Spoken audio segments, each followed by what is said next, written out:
जिला स्तरीय कौन कह श्री लोकनाथ देव मानसिंह विद्यालय प्रधान शिक्षक तथा चिलिका ब्लॉक संपादक और ओडिशा माध्यमिक स्कूल शिक्षक संघ खोर्धा जिला अवस्थार जो महोत्सव होची ऑर्गेनाइजिंग सेक्रेटरी एठारे आज 10टी ब्लॉकर प्रत्येक ब्लॉक बछा बछा 20 जन प्रतियोगिता ये 200 प्रतियोगिता यही अवस्थार शिशु महोत्सव में अंशग्रहण करते और प्राय 1000 ऊर्ध शिक्षक और छात्र मैंने एकत्रित होती पिलामानकर मेधावी परीक्षा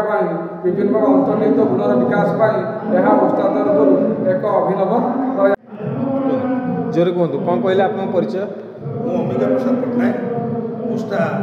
खोर्धा जिलार सभापति अच्छी कौन कह आज जो ये गोटे कार्यक्रम जिला स्तरीय आयोजन कर या द्वारा शिशु मान कौन डेभलपमेंट हो पार प्रथम तो कहबी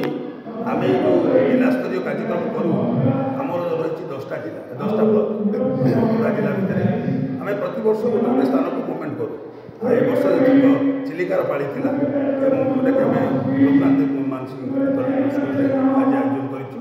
बहुत उच्च कोटर आयोजन होने सामाजिक भाई बहुत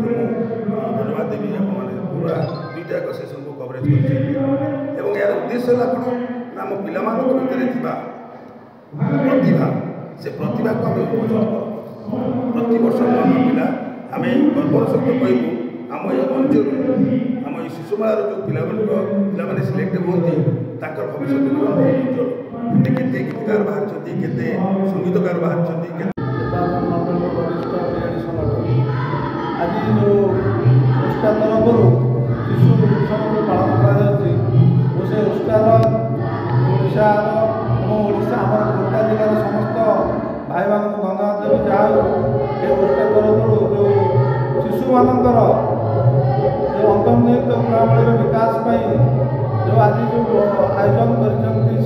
बहुत धन्यवाद देती से माध्यम आज से जो मानसिक स्तर हो भौतिक स्तर हो आज बहुत विकास होती कारण से जो आज इवेंट गुड़ा कले मुझे देखिली वन एक्ट प्ले हो खेल हो एसे कम्पिटिशन हो कि डिबेट कम्पिटिशन हो आ माध्यम से निश्चित भाव में जो डेभलप हवा कथा निश्चित भाव में सरकार जो योजना जो होते योजना हो सरकार फाइव माध्यम हो कि आम जो स्कूल रूपांतरण कर शहर को ग्रामांचल सहित समान कर आज जो आमर ये श्री लोकनाथ देव मानसिंह विद्यापीठ जो खोर्धा जिला तरफ आज आम उष्टा तरफ